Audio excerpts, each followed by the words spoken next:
أعوذ بالله من الشيطان الرجيم إن الله وملائكته يصلون على النبي يا أيها الذين آمنوا صلوا عليه وسلموا تسليما اللهم صل على سيدنا محمد وعلى آل سيدنا محمد كما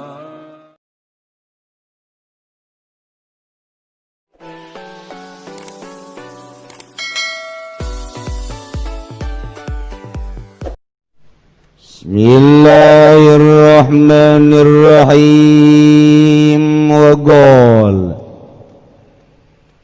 Gamba qol Allah Ta'ala kaya oleh ngadawu safa Allah Ta'ala ngadawu ing lafal ana inda dhanni 'abdi bi wa ana ma'ahu hina yadhkur Gutawi ingsun ikut tetep ing dalam sanding sangkaan hamba ingsun kalawan ingsun lan utawi ingsun ikut tetep sumertane abdi waktunen eling ya abdi di ingsun wa idza dzakarani fi nafsi dzakartuhu fi nafsi lan tatkala eling ya abdi ni ingsun ing dalem atine abdi maka eling ingsun ing abdi ing dalem zat ingsun wa idza dzakarani fi mala'in dzakartuhu fi mala'in ahsana minhu lan tatkala eling ya abdi ni ingsun ing dalem golongan kang akeh maka eling ingsun ing abdi ing dalem golongan kang akeh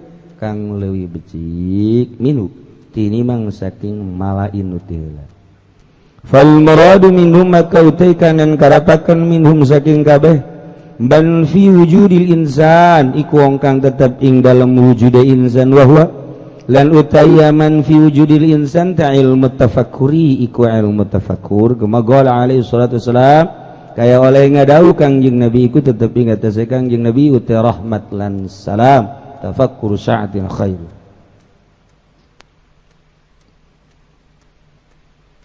nyaritakeun tentang sir al-insanu sirri wa ana sirru hanya Allah nu uningan sebab merupakan rahasia lamun manusia geus dijadikeun kakasih Allah hanya Allah nu uningan secara zahir malempang bareng dahar bareng nginum bareng sare bareng ternyata jero kolbu dan nu berbeda horenganannya nama jadi sirullah rahasia Allah manusia rahasiaku dan aku rahasianya sebab naon sebab per detik per menitna ta'alluq ka Allah masih wallah geus eueuh di jero qalbuna bisa kitu sangat bisa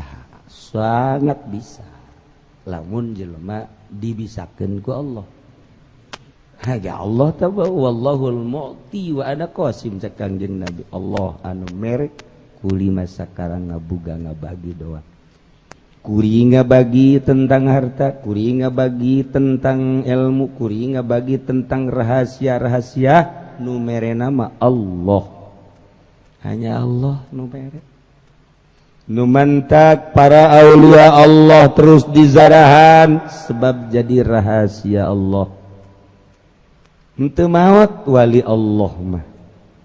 La taqulu liman yuqtalu fi sabilillahi amwat bal ahya'u walakin la tash'urun. Yurzaqun. Biasa arwah-arwah roh para wali Allah ngahiji jelema diangkat jadi waliullah rohna geus bisa nyambung sebab nyana geus teu ngaku ka awakna. Nah, jadi satungtung loba nu diaku ku urang encan jadi rahasia Allah. Sebab batinna masih kene kacampuran ku aku-akuan. Inna ilmal batin sanyana ilmu batin tesirun min sirri rahasiatina rahasia kaula. Ajaluhu fi qalbi ibadi nuku kaula dijatangkeun dijadikeun di kajero hate hamba kaula. Wala yaqifu alai ahadun gairi eueuh nu nyaho. Karena rahasia tersebut salian ti kaula. Nah, hadis qudsi cek Kangjeng Nabi. Ana inda dhanni 'abdi bicak Allah. Kaula kumaha sangkaan hamba kaula terhadap kaula. Ieu mahal. Jadi jelema teh kayakinanna teh kumaha sangkaan-sangkaanana, kumaha pengakuan-pengakuanana, jeung kumaha anggapanana. Lamun aya keneh anggapan salian Allah di jero hatena, kahalangan berarti rahasia. Ulah aya nu dianggap.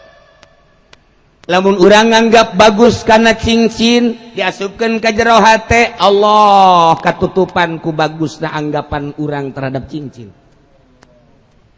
Dipake keur ngaji ge 5 cincin.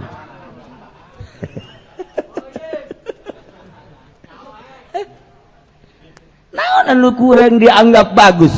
Ayo. Lamun urang nganggap bagus kana jas, sanajan panas poe ge dipake bae, Allah kahalangan ku bagusna jas. Aduh, embungeun disangka kahalangan teh embung. Ngaku kurang sehat, teknyaan gitulah sehat. Tuh embung nya teh embung. Atuh jaka nyahoan ieu tenang we sih. Naon anu dianggap ku urang teh mulya asup ka jero hate, Allah kahalangan ku anggapan mulya salian Allah. Itu bae geus. Sok geura eta mah tinggal diintrospeksi ku urang. Urang nganggap jabatan teh leuwih mulya tibatan Allah, Allah kahalangan ku jabatan. Urang nganggap mobil teh mulya sehingga aya di jero hate, Allah kahalangan ku anggapan mulyana mobil. Urang nganggap bahwa baju teh ieu teh bagus sehingga dimumule ku urang teu meunang ka kotoran setik-etik can ku batur, Allah kahalangan ku nganggap mulyana urang terhadap baju. Barang-barang nu hina ku urang dimumule ai Allah nu geus jelas. Khaliqus samawati wal ard, ja'ala zulumati wan nur, yuhyi wa yumit, dianggap tolol teu urang. Allah nu ngawujudkeun urang kemudian urang nganggap ka makhluk-makhluk Allah leuwih mulia tibatan Allah, goblok. Allah nu khaliqus samawati wal ard, nu ngadamel langit bumi katut eusina, tapi eueuh di jero hate urang malah nu dianggap bagus ku urang teh jabatan, tolol bin goblok bin boloon. Sok anggapan naon. Ayo geura-geura anggapan. Urang nganggap bahwa limbah eta mulia lantaran bisa ngahirupkeun urang, padahal nu ngahirupkeun mah Allah Subhanahu wa taala. Eta Allah katutupan ku limbah. Lamun urang ngamumule awewe kemudian ku urang teh dipinang, dimumule digelis-gelis dibagus-bagus, Allah katutupan ku gelisna. Anggapan urang terhadap Allah teh pangkat urang di dieu. Lamun aya salian Allah dianggap bagus, Allah katutupan ku anggapan bagusna salian Allah. Nu mantak nu capek teh tah eta tah urang tah ngaleungitkeun eta nu hese. Mulai ku urang mujahadah perang jeung nafsu. Cak nafsu baju teh bagus, sia teh ngahalangan ka Allah, beuleum ku aing sia baju. Beuleum baju. Hayang aing daripada kahalangan Allah ku baju sia goblok tolol sia digoblok-goblok wae. Cak pamajikan atuh bikeun bae Kang hook ulah. Tolol pelit pokos kitu. Dibikeun ulah. Tuh. Hayu. Lamun Sayyidina Ali katinggalan sarakaat harita kemudian gara-gara kitu neuleuh pagerna doang. eureun salat bikin ku apeh goblok sia pager halangan karena berjamaah tinggalin aing sarakat gara-gara sia pager tinggalin sarakat doang. Ieu mah boro-boro sarakat hampir salat ke newer gasana sarakat di waktu 3 rakaat di luar ngurusan karung pan atuh jam 3 10 menit karek zuhur Allahu Akbar pas nang sarakaat azan di mushola Allahu Akbar Allah 3 rakaat di luar waktu masih seserian kene bae tolol sadajan cak pikih mah jadi bae eta pake naon eta nu tadi teh tuh datang ka sarakaat newer jasa newer nah wa ana inda dhanni 'abdi bi kuring mah kumaha sangkaan hamba kaula ka kaula diserahkeun ka urang kabehan ndek nganggap kumaha ka Gusti Allah di dijalah pangkat urang namun masih kene kahalangan ku makhluk-makhluk kahalangan ku dunia-dunia Allah teh kahalangan kudu dipake ka resep urang urang ngaku dunia mulia Allah kahalangan ku dunia urang ngaku jabatan teh mulia Allah kahalangan ku jabatan urang ngaku bahwa makhluk teh aya anu bisa ngahirupeun urang mulianya agungnya Allah kahalangan ku anggapan urang eta mujahadah urang merenung urang naon anu ngahalangan kae picedan mimiti dunia seseleh urang hayang ulah resep kana dunia penta ka Gusti ya Allah ya Rabb bere abdi ulah resep kana dunia Gusti mah tukang mere iraha abdi dek dibere ulah resep kana dunia abdi ngaharepkeun hate abdi teh supaya ulah resep kana dunia Gusti maha kawasa Gusti maha sagala-galana kedalkeun di hareupeun Allah bahwa urang teh teresep kana dunia sok lamun encan bisa ngedalkeun kos kitu moal dibere-bere aduh cenah sieun miskin eta permasalahanna loba kasih aing dagang ongkoh aju teresep kana dunia isi kumaha rumusna isi kumaha rumus eta mantak geus mah total moal bisa sia norekat masih kene dagang moal bisa sia norekat masih kene dagang karung moal bisa sia norekat masih kene ngajabat moal bisa sia norekat masih kene kawin deui moal bisa sia norekat masih kene ganti deui baju bo keren jasa artis lain pejabat lain goblok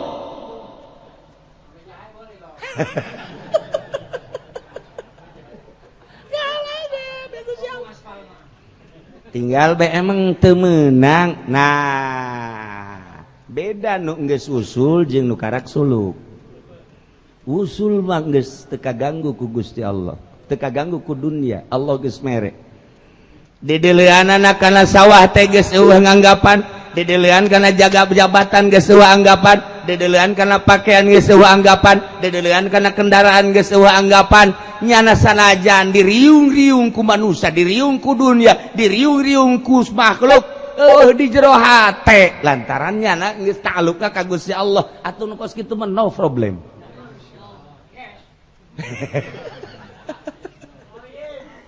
mafi muskilah nah nu bahaya ge nya boga henteu hayalan gede dagang rugi bae sakalina ngayangkeun barang ditipu ieu kan rusak ge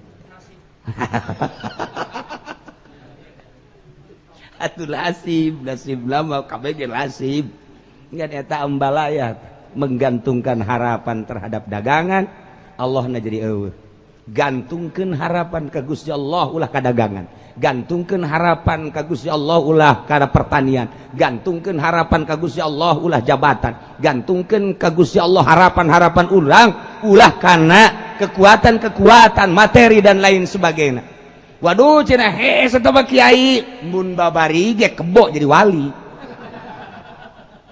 mantak hese teh jadi wali eta kos kitu tes 1000 hiji geus bahasa 1001 eta mah pribahasa hese-hese boro-boro sapangkat pedagang pejabat petani kiai na ge hese lain hese hues enak sekali.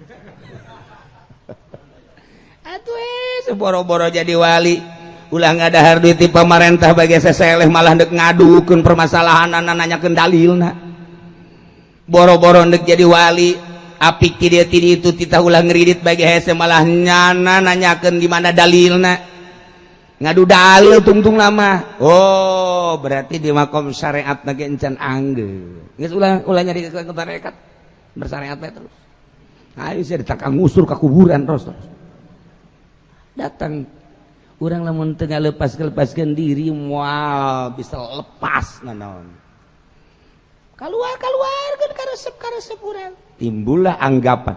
Sia kunaon emang nu teu dagang? Allah sugih. Beres geus.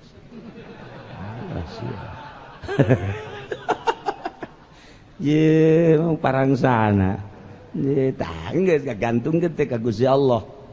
Waduh, cata mah hese makana jadi wali teh hese teh eta ulah aya pergantungan selain daripada Allah titik. Geus anggapanana kuabeh Allah maha kaya, Allah maha kawasa, Allah maha kersa, Allah maha segala-gala. Nu ngahirupkeun jeung nu ngamaotkeun ge Allah. Geus aing menyerahkeun sadaya-daya, hirup jeung paehna ku Gusti Allah, dahar jeung teu daharna ku Gusti Allah. Beres. Ngomong nama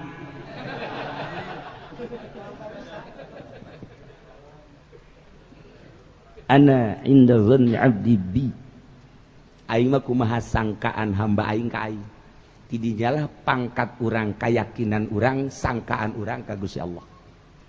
Sakadar ngomong kos kitu gampang, praktek, mari praktek. Geus tadi makhluk keluar-luarkeun. Geus ayeuna dunia keluar-luarkeun. Aya nu bisa keneh tah kos kitu mah. Ngaluarkeun dunia di jero hate loba keneh tah nu bisa. Tayang. Mimitina mah lalagaan ka dituna jadi bebeneran. Ongkos bobogohan ka itu boga beneran. Ongkos main bola mimiti nonton, kedua tren, katilu jadi pemain beneran. Kitu kabeh ge. Mimiti ku ari ang-angan heula aing minta ka Allah Gusti bere abdi ulah resep kana dunia. Aing dibere moalnya. Susah moalnya ang-angan kan. Tas belangkeun baik. Gusti, bere abdi ulah resep kana dunia. Bere abdi ulah resep kana dunia. Mulai tek bae dibere teu hayang dagang. Tek dibere teu hayang tani. Dek dibere teu hayang segala anu urusanana urusan perduniaan. Dibere teu hayang heula tah. Cenah kula geus teu hayang. Bener ja? Bener ngawaru ge tutup. Emang atuh rugi bae di awal. Tama lain teu hayang frustasi. Nah, dibere teh hayang mimiti kos kitu heula, dagang dibere teh hayang, tani dibere teh hayang, segala dibere teh hayang. Ku ai mulai geus silaturahmina geus teh hayang eusi dunia. Mun diondang geus teh hayang amplopna. Lurus, bersih. Hiji Allah, boga keyakinan Allah. Beda geus ngalengkah lagi Allah hiji loba nu bisa teh kos kitu guari manusia makhluk picenan sebab dunia mah makin diabaikan makin datang makhluk makin diabaikan makin datang dicoba ku Gusti Allah sia bener ieu teh embung kana dunia sia bener sia teh embung kana dunia mimiti dagang embung tani embung segala rupa embung dicoba ku Allah melalui pamere-pamerena goyang henteu. Edeg henteu sia. Ayo sia. Ayo, bener henteu. Guys, setahun 2 tahun bisa ternyata. Kaganggu ku dunia. Dunia pakai lalagaan, kos kaleci be, kontrak kaditu. Bangun pondok, bangun majelis, makin miskin, pakai lalagaan ngaranna. Guys, wari, makhluk itu kayak ini. Didatangkan. Timimiti jelema leutik datang ke jelema gede. Timimiti rakyat datang ke pejabat. Timimiti nu susah datang ke nu sugih. Unikna timimiti nu sehat datang ke nu edan didatangkeun ku Gusti Allah. Nu edan ge datang bae. Edan darata nu stres darata. Maksudna nyoba Allah. Kumaha sia? Hayu sia menghadapi jelema-jelema nu ku aing emang nang sia nang aing. Dia datang-datang dan Allah. Tapi tetap bayar tegar Allah. Lo bisa sama kos gitu mah. Nu hese nu mana ye Kiai? Mengakui diri urang. Ceuli ulah dikakunu urang, mata ulah diakunu urang, irung ulah diakunu urang, sungut ulah diakunu urang, leungeun ulah diakunu urang, suku ulah diakunu urang, beteng ulah diakunu urang, kubul dubur ulah diakunu urang. Nu Gusti sadaya-daya nyangakeun ka Gusti. Bener sih ya. Mulai dibere torek.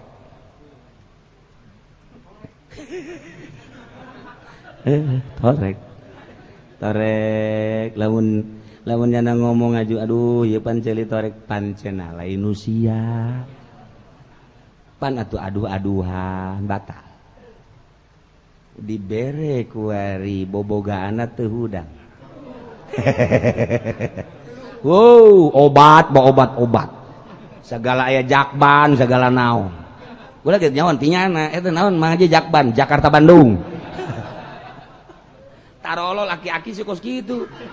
Ayo mah garila ngadengin age. Nah.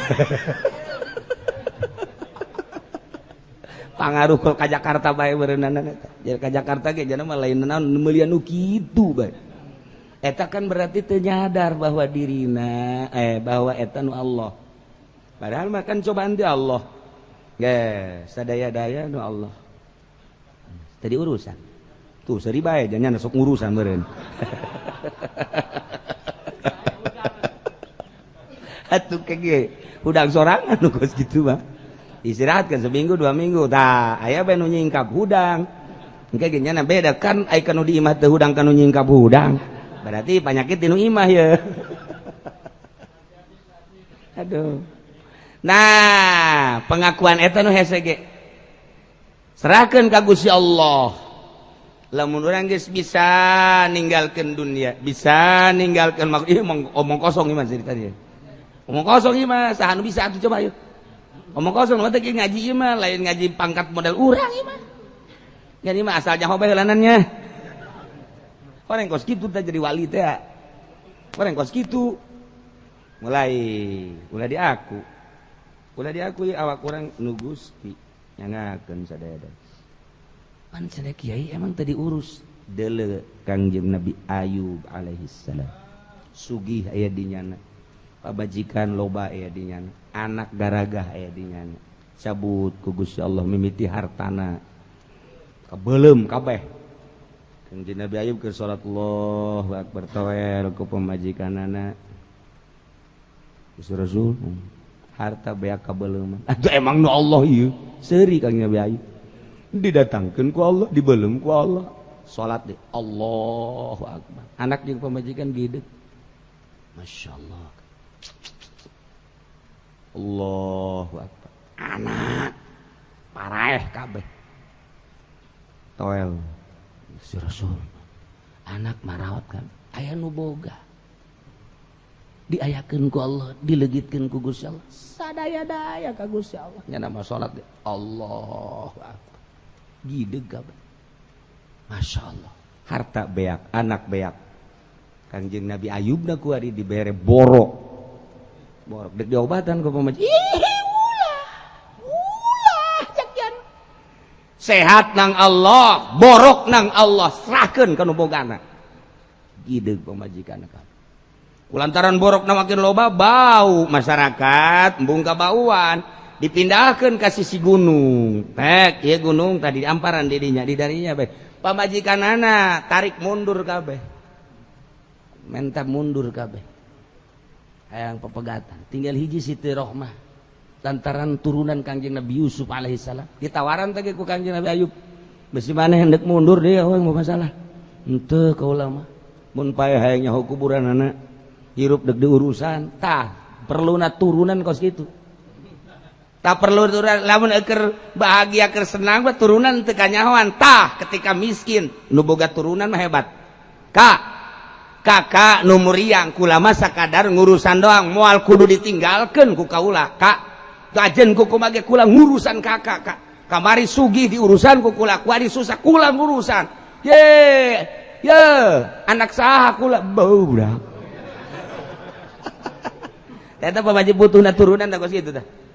Lamun jeleba kula-kula di mana? Lamun lain turunan teu kitu lah Kak mumpung ngarora kene kula ngora kakang ngora aya kitu mah kula geusaan ku ari mun mikah hayang teh mah kurang ngora kene nah eta tah turunan lemah mah kos kitu aya turunan kuat mah moal kakak kok kula diurusan kamari sesenangan jeung kula sugih jeung kula ku ari susah jeung kula Kak di kan Kangjeng Nabi Ayub kan besi sebab kajian geus ka Allah bae mulai kuari geus 7 tahun muriang 7 tahun bilatungan cek Siti Rohmah teh pan kakak teh Rasul Nabi atuh mantak naon ayeuna mah ngadoa bae pasti diijab sarekan ku Kangjeng Nabi Ayub hai Rohmah aing dibere sehat 70 tahun kuari kakarake gering 7 tahun sabar artikel eta gering jeung sehat namun made embung urusan endet ka ditu geus encan saimbang setengah-setengah na acan dibere sehat 70 tahun kakarak gering 7 tahun doang ih cana naon aing mah kae mun geus saimbang karak aing ngadoa masyaallah cek Siti Rohmah ku pohara-pohara teh ih teu kekuatan Allah salat bae Allah urang mah karak gering muriang puyang saeutik bae Mang Haji Pendi ke mana ya? Bau geus dibongker teh ka dieu talian. Oh, sakumaha naon karutanana pendekar. Bih.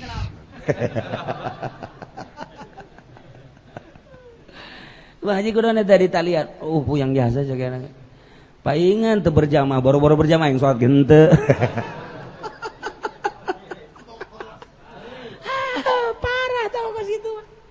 Oh gering sakar mantak cek Imam Ghazali hayang nyaho goblogna jelema cek Imam Ghazali mah hayang nyaho goblogna ya, goblog Imam Ghazali mah enggak goblok-goblok ka urang kumaha ente datang ka nu meriang ke di iya di aya ka goblogan jelema datang ke kanu gering Assalamualaikum salam oh Bang Haji muriang muhun geus sabaraha poe Bang Haji muriang asana geus aya 10 poe mah mun 10 poe asana sabulan geus aya muriang naon Haji ieu kudu dianggrui geus ka dokter entos diurut entos segala rupa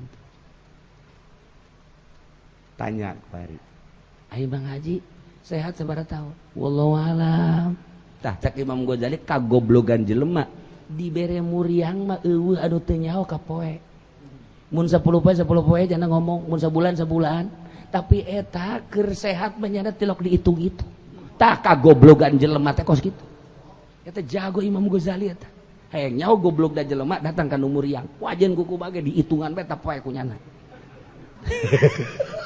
hitungan bae poe bala mah geus dia bae boy aing geus 3 bulan segala teu ngeunah dahar ka hitung kunyana ari eta umur sia geus sabaraha taun 75 eta dibere ngeunah dahar bae teu dihitungan tak goblok da jelema dibere muriang saeutik ka hitung eta poe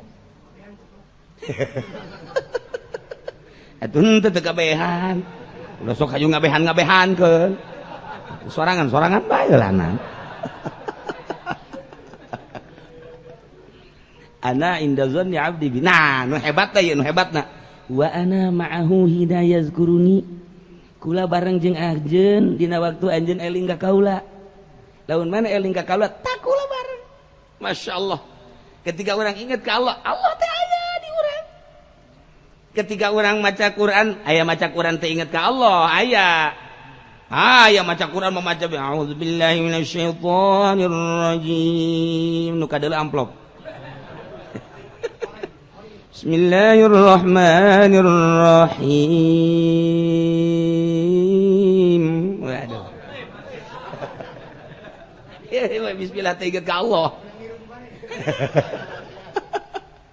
teh inget ka Allah ieu teh inget tah inget ka Allah baca lain kos gitu tuh bismillah teh pasti rada ngalengis-lengis inget ka Allah atau zikir la ilaha illallah mata bentak la ilaha illallah jauh itu bobong koneng illallah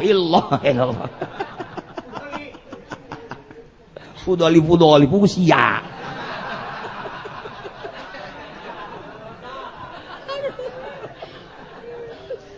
tah eta teh inget ka Allah. Nah lamun beneran inget ka Allah didinya Allah bareng ieu cak Allah sih hade wa ana ma'u aing bareng jeung eta hamba di mana nyana eling ka aing lamun nyana eling ka aing di dinya nu mata ketika jelema inget ka Allah aya Allahan kan berarti ulah jaritakeun heulanan kumaha aya bae heula di dinya ngan urang mah can karasa tah ngadatangkeun rasa Allah bareng jeung urang ieu lah nu mahal ketika urang ngayakinkeun wa ana ma'u hina yadhkuruni kaula bareng jeung eta hamba waktuna eling ka kaula urang nyaho tapi nyahona ilmiah cak hadis qudsi aing bareng jeung Allah sebab di mana aing eling ka Allah Allah aya ngan karasa henteu nah ieu nu deuk ngadatangkeun rasa tarekat garana salah satu metode adalah thariqah aya nu henteu berthariqah ge pamere Allah langsung nyangakeun sadaya-daya nah deuk ngadatangkeun rasa aya na Allah ma'iyah Allah wa ana ma'akum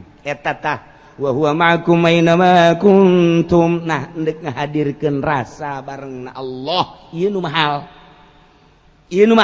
tah nu mata ku ali Allah mah sorangan kholwat di kamar sapeupeting indah jasa sebab laut jeung nu nyieun langit bumi bareng jeung nyana endek kumaha teu indahna nikmat rarasaan salatnya 2 rakaat we bari Allahu akbar ngerenung ngeunaheunana tafakur jeung Gusti Allah tafakur ka Allah masyaallah dapas kaluhur ka handap asa bareng jeung Allah kiceup asa bareng jeung Allah denge sora-sora asa dibarengan ku Gusti Allah mahalna rasa barengna urang salat Allahu akbar Allah maha agung urang ingetkan ka Allah urusan ingetkan aya nu disungut aya nu di qalbu aya dina ruh eta kan beda-beda kaingetna Allahu akbar Allah bareng ketika urang ingetna disungut Allah teh ngan sakadar sungut doa ketika Allah urang inget Allah akbar qalbu Allah ingetna di qalbu ieu mah keur carita sompralna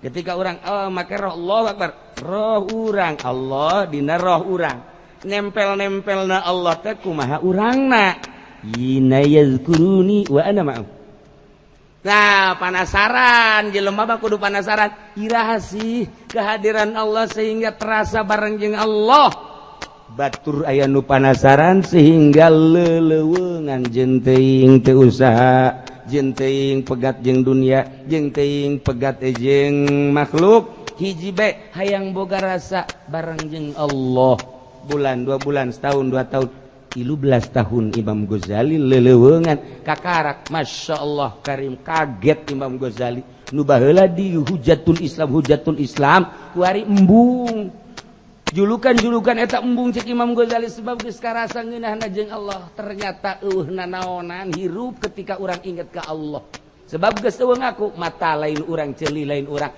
ketika lepas tina pengakuan eta karak muncullah ma'iyah kehadiran Allah rasa bareng nah wa idza zakarani fi nafsi wallahu a'lam bissawab